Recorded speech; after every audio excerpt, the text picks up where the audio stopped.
Good afternoon from a little village to the east of Ljubljana in Slovenia. This is in a village called Prezganje, and right now I'm standing in a neighbouring village of Valavlje, standing at one of the many great viewpoints of this church, and I'm going to photograph it today. If you can look behind me, if you look up in the sky, there are some great clouds, some fantastic clouds today.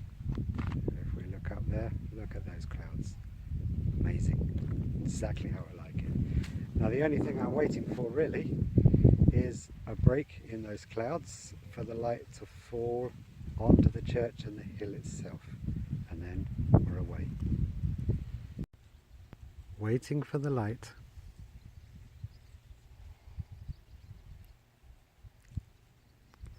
Just want some light to fall on that church and the hill, and we're ready to go. Well, it doesn't look like I'm going to get the light falling on the hill like I'd hoped to, so I decided I'm going to try something different. Now, ordinarily I wouldn't need to put a neutral density graduated filter on the end of my lens, because the difference in brightness between the sky and the foreground is not so great. But in this case, I'm actually going to use it to creative effect, because I want the church and that hill to be brighter than it is. And so a way to artificially do that is to put this neutral density graduated filter on the front. This is a 3-stop. So it's going to darken down the top half by 3 stops.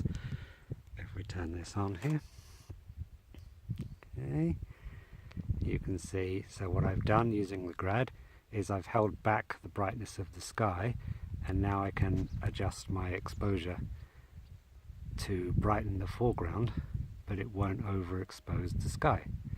So a bit of a trick, but it works.